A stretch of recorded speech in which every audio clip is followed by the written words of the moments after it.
Dear students, आज हम आपको क्लास 11th में बायो में चैप्टर फर्स्ट के बारे में आज हम डिस्कस करेंगे। चैप्टर फर्स्ट का जो नाम है वो है living world's.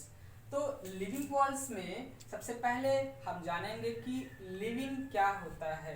What is living? Any object show not living any object show growth, development, responsiveness and adaptation, reproduction are called living beings. अब कोई भी चीज होगा, ऐसे छोटा सा कोई चीज रहता है, उसमें ग्रोथ होता है, तो ग्रोथ होने के बाद वो चीज बड़ी होती है, फिर उसका डेवलपमेंट। अगर हम एग्जांपल में बात करें कि एक छोटा सा बच्चा होता है, तो छोटे से छोटा सा बच्चा होता है तो उसकी एज बहुत छोटा रहता है और वो चल नहीं पाता है। तो धीरे धीरे हम देखते क्या है कि उसमें जब ग्रोथ होता है, यानी कि सेल्स उसके डिवाइड होते हैं और वो सेल एक सेल से 2 सेल, 4 सेल, 8 सेल, कई सारे सेल्स बनाते हैं। तो वो ग्रोथ करके धीरे धीरे वो मल्टी सेल्स बनाने लगता है और मल्टी सेल्स होने के बाद उसके टिश्यूज को फॉर्म होते हैं। टिश्यूज फॉर्म होगा तो वो ग्रोथ होकर के धीरे धीरे डेवलपमेंट होगा। जब डेवलपमेंट हो जाता है तो वो बच्चा क्या करता है, चलने लगता है। ऐसे हमारे नर्वस सिस्टम की अगर हम बात करें तो हमारे जो न्यूरॉन्स हैं, न्यूरॉन्स में भी क्या होता है, डेवलपमेंट होता है, ग्रोथ होता है। ठीक है। देन हम रिस्पॉन्सिवनेस की बात करें। रिस्पॉन्सिवनेस का मतलब होता है स्टिमुलाई। स्टिमुलाई होता है।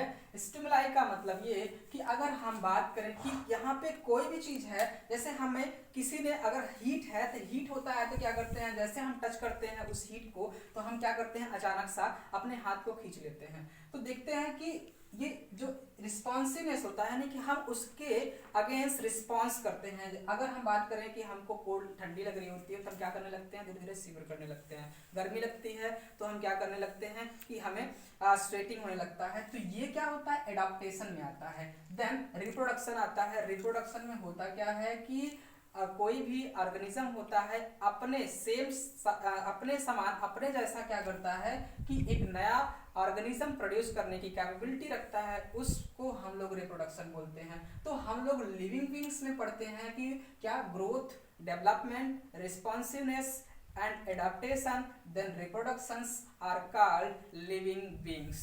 Then अब हम बात करते हैं कि characteristics of living beings में क्या क्या करेक्टर होता है। तो सबसे पहले हम बात करते हैं सेलुलर स्ट्रक्चर के बारे में। देन यानी कि मतलब ये कि what is a cell. Cell जो होता है आपके बॉडी यानी कि किसी भी लिविंग बीइंग्स का एकदम बेसिक स्ट्रक्चर होता है, यूनिट होता है, जो सेल कहलाता है।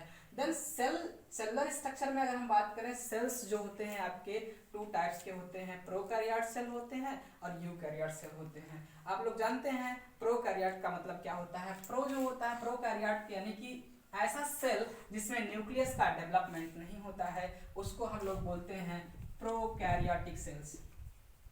प्रोकैरियोटिक सेल्स के नाम से हम लोग जानते हैं। और यूकैरियोट सेल वो सेल्स होते हैं जो क्या होते हैं, जिसमें वेल डेवलप्ड आपके न्यूक्लियस प्रेजेंट होते हैं, तो उसको हम लोग बोलते हैं यूकैरियोटिक सेल्स। यूकैरियोटिक सेल्स के नाम से हम लोग जानते हैं। तो प्रोकैरियोट सेल्स होते हैं और आपके यूकैरियोट सेल्स होते हैं। जो सेल होता है, cell is the defining property of living beings कहलाता है। जितने भी लिविंग बीइंग्स होते हैं वो आपके 1 या मोर सेल से मिलकर के बने हुए होते हैं। 1 सेल को हम लोग यूनिसेलुलर के नाम से जानते हैं और आपके मोर सेल्स को हम लोग मल्टी सेल्स के नाम से जानते हैं। वैसे हम बैक्टीरिया की बात करते हैं। बैक्टीरिया जो होता है वो आपका सिंगल सेल्स भी होता है और आपका कैसा होता है, मल्टी सेलुलर भी होता है। अगर हम कोकस की बात करते हैं, यहाँ पे देखिए कोकस होता है जो निमोनिया कॉज करता है। इसी तरह से आपकी अगर हम बात करें, जो बैसिलस होता है, बैसिलस बैक्टीरिया जो होता है वो रॉड सेप्ट होता है और वो एंथ्रेक्स कॉज करता है।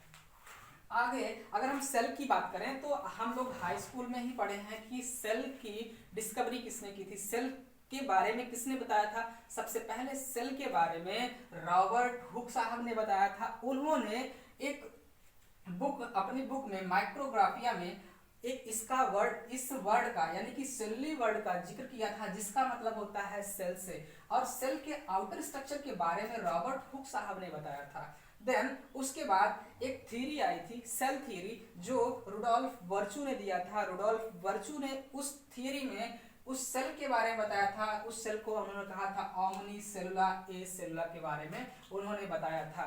अब हम बात करते हैं नेक्स्ट करेक्टर मेटाबॉलिज्म के बारे में। मेटाबॉलिज्म का मतलब होता है कि जनरेशन ऑफ एटीपी, यानी कि मेटाबॉलिज्म दो चीज़ों से मिलकर के आपका बना हुआ होता है। एक होता है आपका कैटाबॉलिज्म, दूसरा होता है एनाबॉलिज्म।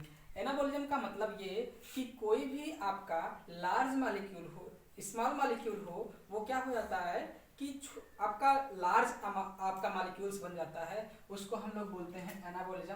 कैटाबॉलिज्म का मतलब कि बहुत सारे ऐसे आपके मॉलिक्यूल्स, लार्ज मॉलिक्यूल्स हों और वो धीरे धीरे टूट कर छोटे छोटे पार्टिकल्स में टूट जाते हैं, उसको हम लोग बोलते हैं आपका क्या बोलते हैं, कैटाबॉलिज्म बोलते हैं। तो कैटाबॉलिज्म जो देखा गया है उसको अब आप देखेंगे रिस्पायरेशन में क्या होता है कि आपका ग्लूकोज का ब्रेकडाउन होता है वहाँ पे।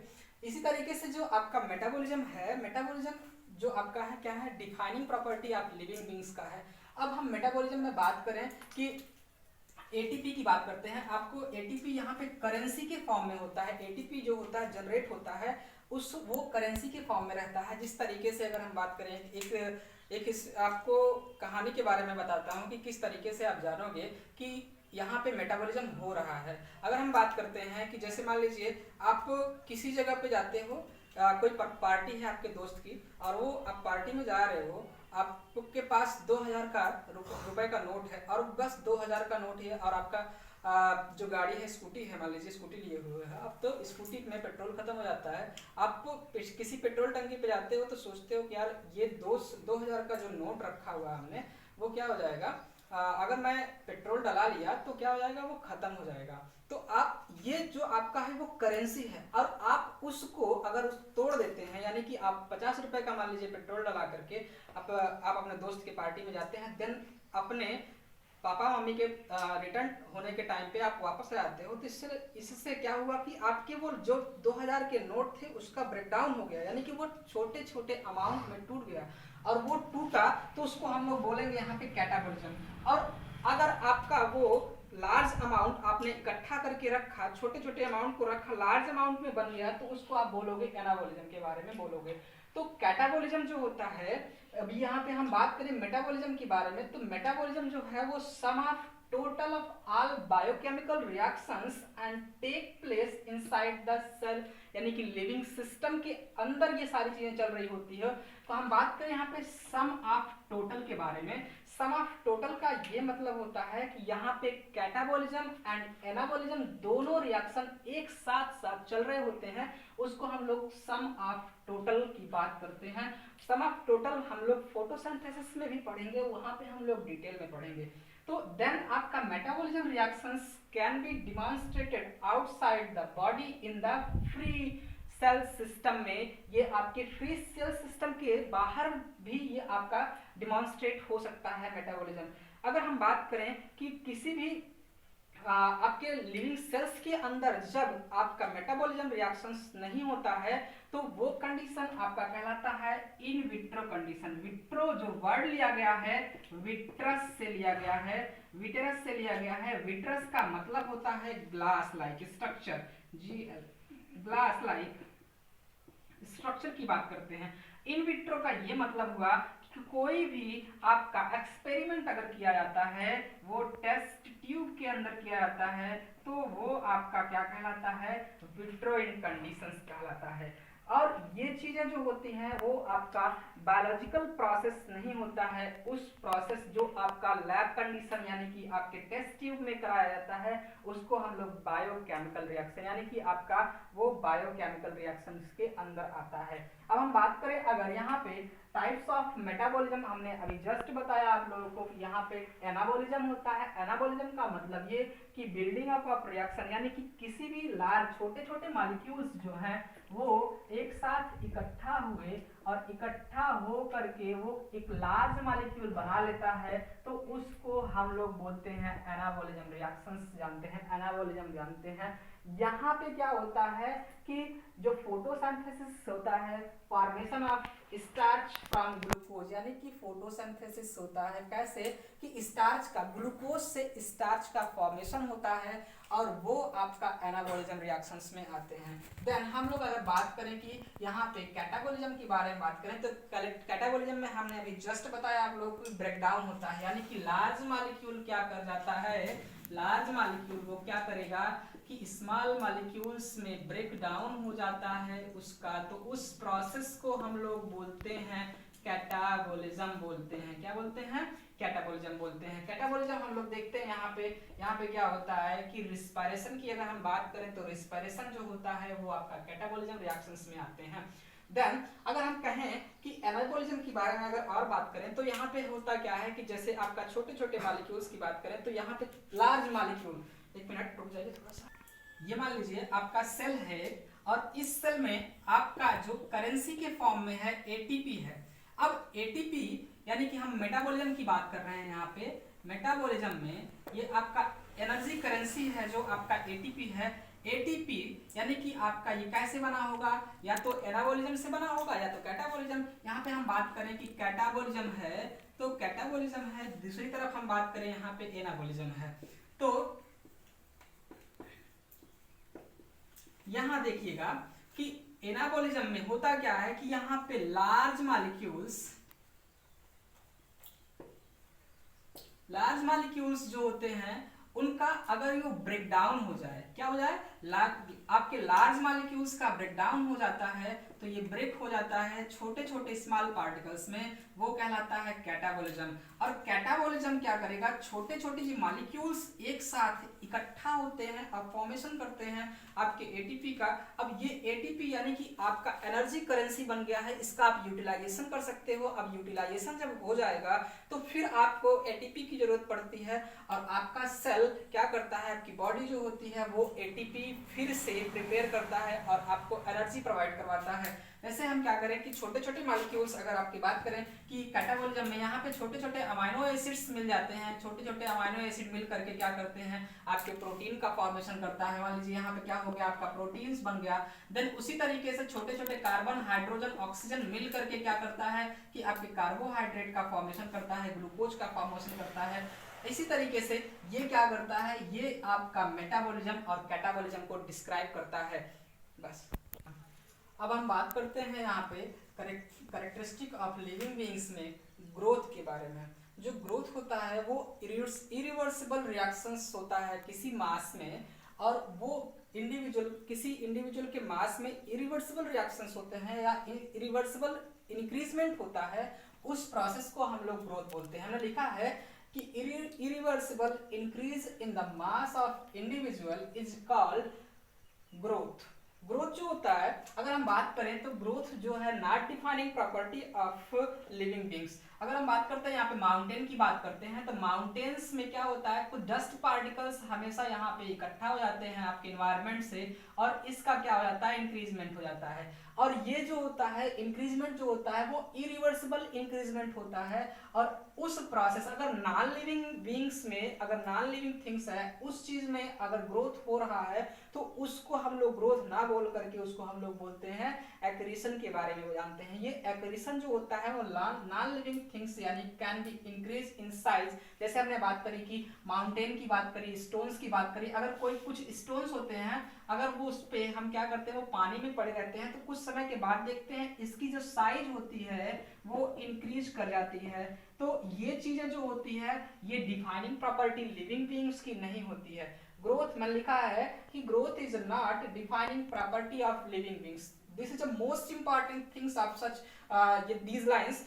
ये जो आपकी कुछ लाइंस हैं वो बहुत इंपॉर्टेंट हैं। अगर multicellular organism increase its mass by cell division, अगर हम बात करें मल्टीसेलुलर ऑर्गेनिजम्स जो होते हैं वो अगर लिविंग बीइंग की बात करते हैं तो यहाँ पे इनके मास जो होते हैं, मास में इंक्रीजमेंट होता है, वो किसके प्रोसेस से होता है कि सेल डिवीजन के प्रोसेस से होता है। सेल डिवाइड होता है इसका, और वो सेल डिवाइड होकर के क्या करता है, अगर मान लीजिए ये एक सेल है, ये एक से दो सेल में बना जाएगा और इसके दो सेल से आपके कितने सेल्स बनेंगे, 4 सेल्स बनेंगे। अब ये 4 सेल से फिर क्या करता है, इंक्रीजमेंट होता चला जाता है। तो ये प्रोसेस जो होता है आपका वो आपके मल्टीसेलुलर ऑर्गेनिजम्स में होते हैं। इस तरीके के इनके मास में इंक्रीजमेंट होता है with the help of cell division के माध्यम से। देन जो आपका प्लांट होता है, प्लांट में कंटिन्यूअस ग्रोथ होता है पूरे लाइफ स्पैन में। अब ये कंटिन्यूअस ग्रोथ जो होता है वो पूरे लाइफ स्पैन किस तरीके से होता है, अब हम आपको यहाँ पे बताते हैं। आप लोग इस चीज को जरूर नोट डाउन करिएगा और नोट डाउन करके अपनी बुक्स में, अपनी कॉपी में जरूर लिखिएगा। अगर हम बात करें किसी एक प्लांट्स की बात करते हैं, ये मान लीजिए एक प्लांट है। अब यहाँ पे इस तरीके से इसमें क्या हुए हैं कि लीव्स निकली हुई हैं, ये लीव्स है प्लांट का, एक लीफ है, यहाँ से लीव्स निकली हुई हैं। तो लीव्स जो निकली हुई हैं वो क्या करता है कि इसमें जो ग्रोथ होता है, ग्रोथ किस तरीके से होता है पूरी लाइफ स्पैन। अब हम उस चीज को देखते हैं पूरी लाइफ स्पैन। यहाँ मान लीजिए ये इसका एपिकल मेरिस्टेम है, इसको हम लोग बोलते क्या है, एपिकल मेरिस्टेम। इस चीज को हम लोग बोलते हैं एपिकल मेरिस्टेम की बात करते हैं। जो एपिकल मेरिस्टेम होता है इसमें ग्रोथ, कंटिन्यूअस ग्रोथ करने की कैपेबिलिटी होती है, इसमें कंटिन्यूअस ग्रोथ करने की कैपेबिलिटी होती है। तो ये हमेशा ग्रोथ करते रहते हैं, इसका एपिकल पार्ट पूरे लाइफ स्पैन ग्रोथ करता रहता है। और इसमें इस तरीके से क्या होता है कि ग्रोथ हमेशा बनता रहता है और हमेशा होता रहता है। यहाँ पे सेल्स इसके डिवाइड होंगे और डिवाइड होगा और इंक्रीजमेंट होगा, तो इसमें लगातार ग्रोथ होता रहेगा। देन अब अगर हम बात करें कि यहाँ पे अगर ह्यूमन बींग्स यानी कि एनिमल्स की बात करें, तो एनिमल्स में growth is only up to certain age तक इसमें ग्रोथ होता है। अगर हम बात करें किसमें, एनिमल में ग्रोथ की बात करें, तो इन animals the growth is only up to certain period of time तक होता है। इसमें पूरे लाइफ स्पैन ग्रोथ नहीं होता है। एक चीज मैं आपको और बताना चाहूंगा, जो एपिकल मेरिस्टेम्स होते हैं, यहाँ पे अगर हम बात करें ये एपिकल मेरिस्टेम की बात करें, प्लांट में एपिकल मेरिस्टेम की बात करें, तो इसको हम लोग इनडिटरमिनेट, जो कंटिन्यूअस ग्रोथ होता है पूरी लाइफ स्पैन, उसको हम लोग इनडिटरमिनेट की बात कहते हैं। इसको हम लोग इनडिटरमिनेट कहते हैं, यानी कि पूरी लाइफ स्पैन ग्रोथ होता है। और जिसमें यानी कि अगर एनिमल्स में बात करते हैं तो एनिमल्स में पूरी लाइफ स्पैन ग्रोथ नहीं होता है, तो उसको हम लोग बोलते हैं डिटरमिनेट।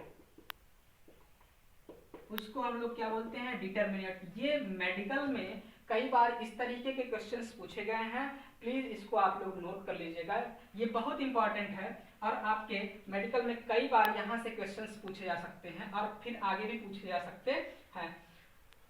देन अब हम बात करते हैं रिप्रोडक्शन के बारे में। आपका ग्रोथ में हमने अभी बताया कि ग्रोथ में किस तरीके से इसके मास में क्या होता है, इंक्रीजमेंट होता है, इरिवर्सिबल मास में इसके ग्रोथ होता है, और अगर नॉन लिविंग बींग्स में होता है तो उसको हम लोग एक्रीशन बोलते हैं। और कुछ ग्रोथ जो होते हैं, आपके ग्रोथ जो होते हैं डिफाइनिंग प्रॉपर्टी लिविंग बींग्स का नहीं है, मल्टीसेलुलर ऑर्गेनिजम्स में इंक्रीजमेंट होता है उसके मास में with the help of cell division. अगर हम प्लांट की बात करें तो प्लांट में पूरी लाइफ स्पैन ग्रोथ होता है और ग्रोथ आपके एपिकल मेरिस्टेम से होता है, और उस एपिकल मेरिस्टेम में जो ग्रोथ होता है उसको हम लोग पूरी लाइफ स्पैन इस तरह से कंटिन्यू ग्रोथ होता रहता है, उसको हम लोग इनडिटरमिनेट के नाम से जानते हैं।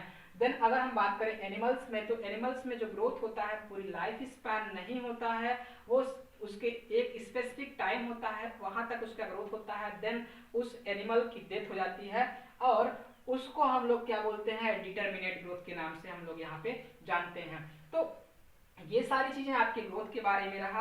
अब हम नेक्स्ट बात करते हैं यहाँ पे आप लोगों को कि किसके बारे में बात करेंगे, रिप्रोडक्शन के बारे में बात करते हैं। रिप्रोडक्शन जो हम बात करें अगर यहाँ पे, तो रिप्रोडक्शन में होता क्या क्या चीजें होगी। रिप्रोडक्शन जो होता है आपका कि अपने जैसे यानी कि सेम अपने जैसा नया ऑर्गेनिज्म प्रोड्यूस करने की जो कैपेबिलिटी होती है, अपने तरीके का जो नया ऑर्गेनिज्म पैदा हो जाता है यानी कि वो प्रोड्यूस हो जाता है, तो उस प्रोसेस को हम लोग रिप्रोडक्शन बोलते हैं।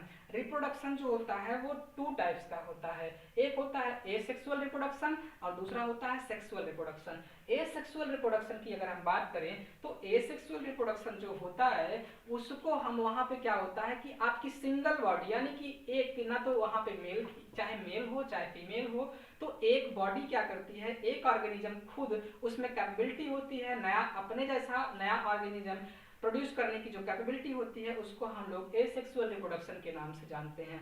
देन आप अगर हम बात करें सेक्सुअल रिप्रोडक्शन की बात करें तो सेक्सुअल रिप्रोडक्शन जो होता है वहां पे मेल एंड फीमेल अपने जैसे यानी कि सेम क्रोमोसोम होने चाहिए और आपके जैसे, यानी कि मान लीजिए ये मेल है तो मेल एंड फीमेल दोनों में जब रिप्रोडक्शन होता है तो दोनों मिल करके अपने जैसा एक प्रोजेनी प्रोड्यूस करता है, ऑफस्प्रिंग प्रोड्यूस करता है, तो उसको हम लोग क्या बोलते हैं, सेक्सुअल रिप्रोडक्शन बोलते हैं। अभी हमने बताया कि क्या, अभी हमने कहा रिप्रोडक्शन के बारे में, तो आइए हम लोग देखते हैं फिर से एक बार रिप्रोडक्शन को। तो रिप्रोडक्शन जो होता है in the formation of new individual, in the formation of new individual of similar kind, in the